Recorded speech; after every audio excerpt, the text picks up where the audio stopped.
My name is Kostya Kimlat. I was born in Kiev, Ukraine, and I live in Orlando, Florida. I was 9 years old. Came to America back in '92, settled down right here in Orlando.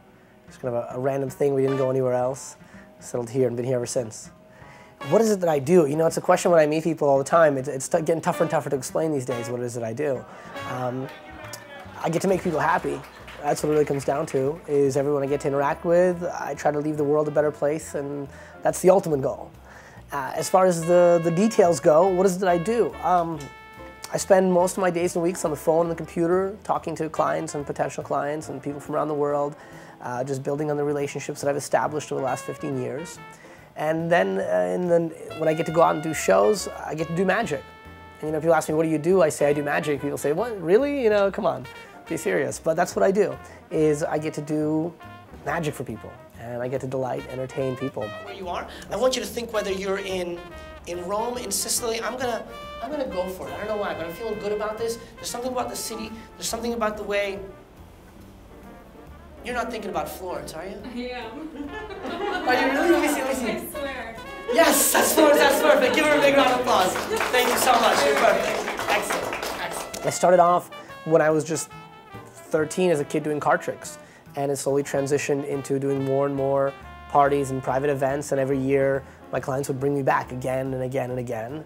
And when I was finishing up high school, I kind of realized, you know, if I continue doing this, I can continue making a living out of this. So as I went through college, just continued doing more shows, and the type of shows changed from doing private parties to more corporate events, started doing trade shows, and over the years I got into corporate speaking and presentations. And it just every year my business has evolved, it's changed and grown better. As I've matured and grown older, just it's expanded on what I can do. How did you enjoy the show? Very nice, actually. Amazing performance, wonderful stuff. We never expected that. I never planned to be a magician. I never thought that this is what I was going to do. It just that it continued on, and I was lucky enough that I was in school, and so I didn't have bills to pay. I didn't have too much distress. To me, magic was a fun hobby. And it wasn't until I was already doing it, I was already making, you know, as a kid, I was making enough money that I didn't have to go out there and get a job. It was my job, that I realized I could just continue doing what I'm doing and be successful. There was a point when I realized, maybe about my junior year of college, and I said, you know, now I'm going to do this full time. And it was a point where I realized that I looked around and I saw a lot of talented magicians around the world who were I looked up to them. They were very gifted, talented magicians, but they weren't making a living off of magic because they didn't understand the business side. And there was other magicians who were making a full-time living off of magic. They were doing 10, 15 parties, all every weekend long, but they weren't great.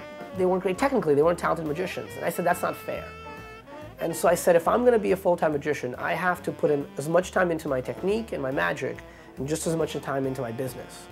And that was my first conscious effort of saying, okay, I'm going to do this full time. I've got to commit my time and take care of everything all at once.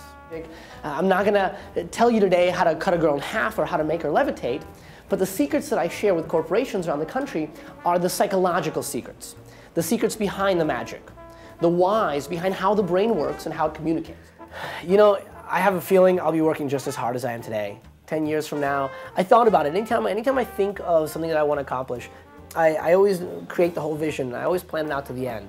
I kind of dream through the whole entire process to the most successful finish, and I dream it through to the most unsuccessful finish. I look at, okay, what happens if I don't achieve these goals? What happens if I fail? And I want to make sure that either way I'm okay with it, that there's not just going into it blind saying I'm just going to work, but I know what my goals are. I'm very specific about it. So I do have specific goals of what I want to be doing 10 years from now. I want to establish the business so that it helps people, it runs on its own, and I have more time to read and to write, take information.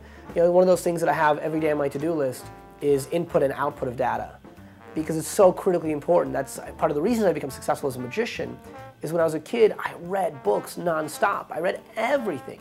I didn't have to worry about paying bills or going out there doing a job or having a full-time job. I was just reading. And so I took all that information in. And so same thing now. It's so easy to get wrapped up in the day-to-day routine that I remind myself to stop, pause, download the information, read as much as I can, and write as much as I can as I share. So 10 years from now, I hope to definitely be doing a lot more writing and to continue speaking to organizations and making a difference in the world. I mean, all I can do is make the world a better place before I go, and that's what I'm going to continue doing every day. I was skeptical. I saw the sign up when I walked in the door for the first time, and I said, well, magic at a restaurant? That doesn't make any sense. But when I saw your guys come in and interact with the guests and the staff, it really made sense. In one of the magazines recently, and I think it was in the Forbes, they listed some of the dying professions, and they said that stage magicians and jugglers are on the way out, that they've had a 60% decrease. And I can understand why that kind of vaudeville 8-10-minute show is going out. But right now, this is a time where we're so ingrained with television, we're so ingrained in the internet, we need live interaction. We need to go out, we need to spend more time in a theater, we want to interact with other people. And so live magic, when presented, especially in a close-up environment, is so much fun.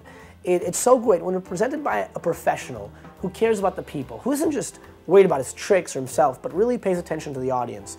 And I've watched people now. What's changed for me is not only my performing, but I'm helping a lot of other people perform, and I'm watching them perform. And over the last 2 years, I've seen dozens and dozens of magicians perform for crowds. What's been interesting is that I'm now just as happy watching other people be happy. I don't need to be the magician entertaining them. I know what I can do. I know that if I were to sit down with an audience, we would have an incredible time and we'd love it. But just watching them be entertained by another magician brings me just as much joy. And so what I've seen is people love the live interaction these days. And I really think, in the next 10 years, it's going to continue to grow because people want that kind of feeling, kind of sensory experience. And I can tell, even though we've just met, by the look in your eye that you are your own individual. And if that's the case, it should be easy for me to find your card, because while the rest of the crowd faces one way, you will be the one that stands out amongst the rest. And I tell you what, not only that, but by now, as your own individual, you discover the greatest quality of them all, and that's character. Please, keep this card as a reminder of how we found ourselves here tonight. That is for you. Thank you so much. It feels funny to say it, but it's absolutely true that I'm living the American dream. I mean, if the idea is to come to this country and to do what you love, and to have the opportunity, and to not have anyone hold anything against you, not put you down, not tell you that you can't do this or you won't do this. If you can dream it, you can make it.